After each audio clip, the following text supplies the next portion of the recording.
प्यारे बच्चों, आज से हम आप लोगों को एक नया पाठ शुरू कर रहे हैं।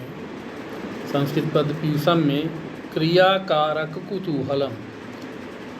ये पाठ सन 2019-20 में कोर्स से हटा दिया गया था, 30% कोर्स कम कर दिया गया था, लेकिन अब पूरा कोर्स पढ़ाया जाएगा, इसलिए इस पाठ को भी हम आज पढ़ा रहे हैं आप लोगों को। तो क्रिया कारक कुतूहलम, क्रिया और कारक का की कुतूहलता यानी उत्सुकता, तो ये संकलित किया गया है कई जगह से। इसको देखिए, आपकी पुस्तक में ये पेज नंबर 59 पर है और स्क्रीन पर भी है। देखिए, किसी भी भाषा का सही ज्ञान उसके व्याकरण को समझने से होता है। संस्कृत का व्याकरण सभी भाषाओं के व्याकरण से कठिन है। कोई भी वाक्य बिना कारक और क्रिया के नहीं बोला जा सकता, अर्थात कारक और क्रिया के संबंध से ही वाक्य का निर्माण होता है। कारक और लकार को ध्यान में रखकर प्रस्तुत पाठ का संकलन किया गया है। प्रारंभ के 7 श्लोक कारक के विषय में तथा बाद के 5 श्लोक लकार के विषय में बताते हैं। सभी श्लोक अलग अलग ग्रंथों से संकलित किए गए हैं, यानी अलग अलग ग्रंथों से लिए गए हैं सभी श्लोक, इसलिए इसको संकलित कहा गया। हमने संकलित का पहले भी बताया था। संकलित माने इकट्ठा किया जाना, सार इकट्ठा किया जाना, यानी अच्छी चीज़ें इकट्ठा किया जाना। तो पहला श्लोक इसमें देखिए, विभक्ति परिचय है, विभक्ति का परिचय। अब पहला श्लोक देखिए, इसमें विभक्ति परिचय, विभक्ति का परिचय। इसमें देखिए, उद्यमः साहसं धैर्यं बुद्धिः शक्तिः पराक्रमः खडेते यत्र वर्तन्ते तत्र देवः सहायकृत्। इसका शब्द विभाग देखिए बच्चों, वैसे तो सभी इसमें शब्द अलग अलग ही हैं। उद्यमः साहसं धैर्यं बुद्धिः शक्तिः पराक्रमः खड एते यत्र वर्तन्ते तत्र देवः सहायकृत्। इसका अन्वय देखिए, आपकी किताब में पेज नंबर 81 पर 81 पर है। इसका अन्वय देखिए, यत्र उद्यमः साहसं धैर्यं बुद्धिः शक्तिः पराक्रमः एते खट वर्तन्ते तत्र देव सहायकृत भवति। यानी यत्र माने जहाँ पर, उद्यमः माने परिश्रम, साहसम माने हिम्मत, धैर्यम माने धीरज या धैर्यशीलता, बुद्धि, शक्ति और पराक्रम, एते खड वर्तन्ते। एते माने ये सभी, खड माने 6 चीज़ें, वर्तन्ते माने रहती हैं, तत्र देव सहायकृत, वहाँ पर देवता भी, ईश्वर भी सहायता करते हैं, वहाँ पर ईश्वर भी सहायता करते हैं। एक बार फिर से देखिए, यत्र माने जहाँ पर, उद्यमः माने उद्यम यानी परिश्रम, साहसम माने हिम्मत, और धैर्यम माने धैर्य या धीरज धैर्यशीलता, बुद्धि शक्ति और पराक्रम यानी ताकत। एते खड वर्तन्ते, ये 6 चीज़ें रहती हैं वहाँ, तत्र माने वहाँ पर, देव सहायकृत, वहाँ पर ईश्वर भी सहायता करते हैं। अब अगला श्लोक देखिए बच्चों, विनयो वंशमाख्याति देशमाख्याति भाषितं संभ्रमः स्नेहमाख्याति वपुराख्याति भोजनम। बच्चों, पहला श्लोक जो था वो प्रथमा विभक्ति के बारे में था। उसमें सभी शब्द जो थे प्रथमा विभक्ति के हैं। इसमें ज़्यादातर शब्द द्वितीय विभक्ति के प्रयोग किए गए हैं। इसका शब्द विभाग देखिए, विनयः वंशम आख्याति, देशम आख्याति भाषितम, संभ्रमः स्नेहम आख्याति, वपुः आख्याति भोजनम। अब इसका अन्वय देखिए बच्चों, आपकी पुस्तक में पेज नंबर 81 में दूसरे श्लोक का अन्वय, विनयः वंशम आख्याति भाषितम देशम आख्याति संभ्रमः स्नेहम आख्याति वपुः भोजनम आख्याति। विनय मन विनम्रता या नम्रता जो है वो वंशम आख्याति, वंश के बारे में बता देती। यदि कोई विनम्र व्यक्ति है तो उसके वंश के बारे में पता चल जाता है कि इसके वंश के लोग, इसके परिवार के लोग बहुत अच्छे होंगे, इसलिए ये भी विनम्र व्यक्ति। भाषितम देशम आख्याति, भाषा जो है यानी वाणी या भाषा जो है देश को बता देती है। जैसे मान लिया अपने हिंदुस्तान के हैं तो ज़्यादातर हिंदी बोलते हैं और अन्य देशों के दूसरी भाषा में बोलते हैं, इसलिए भाषा देश के बारे में बता देती है। संभ्रम माने हाव भाव, शरीर के हाव भाव जो होते हैं। स्नेहम आख्याति, प्रेम के बारे में बता देते हैं, प्रेम प्रकट कर देते हैं। और वपुः भोजनम आख्याति, शरीर जो है भोजन को बता देता है। यानी यदि कोई दुबला पतला है तो हो सकता है कि कोई बीमारी हो या भोजन न मिल रहा हो। यदि ठीक ठाक है शरीर से तो मानो उसका भोजन ठीक ठाक है, उसके पास पर्याप्त मात्रा में आवश्यकता की चीज़ें उपलब्ध हैं। तो फिर से देखिए एक बार, विनय वंशमाख्याति, विनम्रता जो है वो वंश को बताती है। भाषितम देशमाख्याति, वाणी देश के बारे में बताती है, देश को बता देती है।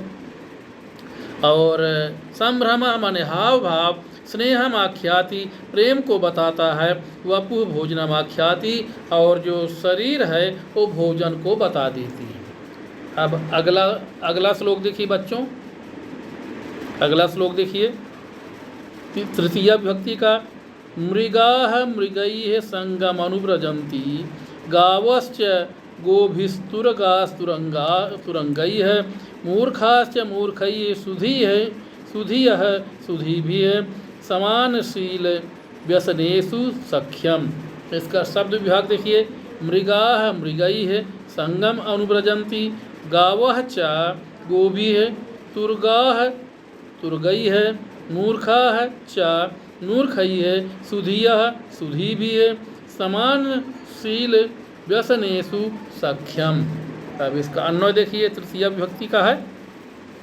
मृगाः मृगैः संगम अनुव्रजन्ति, गावः गोभिः, तुर्गाः तुर्गैः अनुव्रजन्ति, मूर्खाः मूर्खैः, सुधियः सुधीभिः अनुव्रजन्ति, सख्यम समानशील व्यसनेषु। कह रहे हैं, मैं कवि कह रहा है कि मृगाः मृगैः संगम अनुव्रजन्ति, मृग जो है हिरण जो है मृगैः संगम माने हिरण के साथ अनुव्रजन्ति माने चलते हैं या हिरण के पीछे पीछे चलते हैं। हिरण जो है हिरण के पीछे पीछे चलते हैं या हिरण के साथ चलते हैं। गावः गोभिः, जो गायें हैं वो गायों के साथ चलती हैं। गावः गोभिः, गायें जो हैं गायों के साथ चलती हैं। तुर्गाः तुर्गैः सह अनुव्रजन्ति, घोड़े जो हैं वो घोड़ों के साथ, तुर्गा माने घोड़े जो हैं घोड़ों के साथ चलते हैं। मूर्खा मूर्खैः, मूर्ख जो हैं वो मूर्खों के साथ रहते हैं।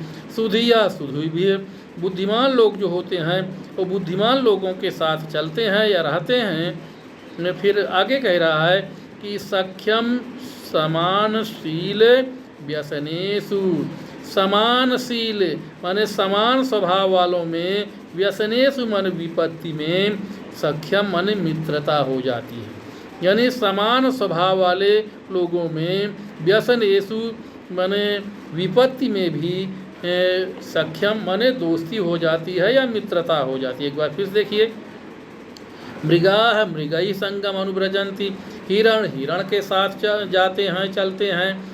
गावः गोभिः, गाय गाय के साथ चलती हैं। तुर्गा तुर्गैः, घोड़े घोड़े के साथ अनुव्रजन्ति माने चलते हैं। मूर्खा मूर्खैः, मूर्ख लोग मूर्खों के साथ चलते हैं। सुधिया सुधीभिः अनुव्रजन्ति, बुद्धिमान लोग बुद्धिमानों के साथ चलते हैं। और सख्यम समानशील व्यसनेषु, समानशील समानशील वाले या समान स्वभाव वाले लोग, व्यसनेषु माने दुख में, सख्यम माने मित्रता हो जाती। समान स्वभाव वालों में दुख के समय मित्रता हो जाती। यानी कह रहे हैं कि मृग मृग के साथ चलते हैं, गाय गाय के साथ चलती हैं, घोड़े घोड़ों के साथ चलते हैं, मूर्ख मूर्ख के साथ चलते हैं, बुद्धिमान बुद्धिमान लोगों के साथ चलते हैं। इसलिए समानशील व्यसनेषु सख्यम, समान स्वभाव वाले लोगों में विपत्ति में, व्यसनेषु मन विपत्ति में भी सख्यम माने मित्रता हो जाती है। अब अगला श्लोक देखिए, चौथा श्लोक चतुर्थी विभक्ति का।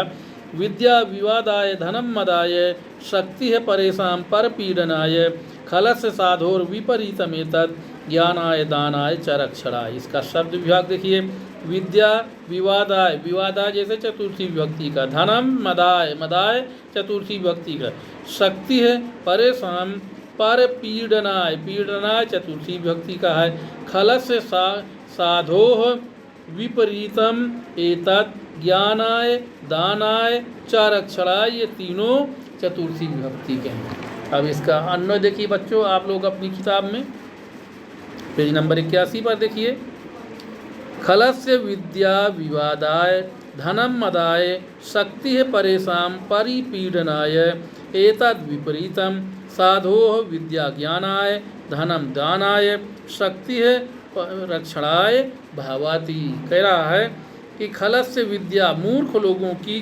विद्या माने विद्या विवादाय माने विवाद के लिए होती है, झगड़े के लिए होती है। मूर्ख लोग या दुष्ट लोग जो होते हैं उनकी विद्या विवाद के लिए, झगड़े के लिए होती है। धनम मदाय, धन अगर है तो उनको अहंकार हो जाता है, अहंकार के लिए होती है। शक्ति अगर आ गई उनके अंदर तो परेशान पर पीड़नाय, दूसरों को पीड़ा पहुंचाने के लिए होती है। एतद विपरीतम, ठीक इसके विपरीत साधो मन सज्जन लोग जो होते हैं उनकी विद्या ज्ञान के लिए होती है, धन दान के लिए होता है और शक्ति दूसरे लोगों की रक्षा के लिए होती है। एक बार फिर देखिए, खलस्य विद्या विवादाय, दुष्ट लोगों की विद्या विवाद के लिए, धनम मदाय, धन घमंड के लिए या अहंकार के लिए, शक्ति है परेशान परिपीड़नाय, शक्ति या ताकत दूसरों को पीड़ा पहुंचाने के लिए होती है। एतद् विपरीतम, इसके विपरीत साधो मन सज्जन, सज्जनों की विद्या ज्ञानाय, सज्जनों की विद्या ज्ञान के लिए, धनम मदाय, धनम दानाय, धन दान के लिए, शक्ति रक्षणाय भवति, और शक्ति जो है वो रक्षा के लिए होती है। तो बच्चों आज के लिए इतना ही, इसके बाद आगे के श्लोक कल पढ़ाएंगे। धन्यवाद।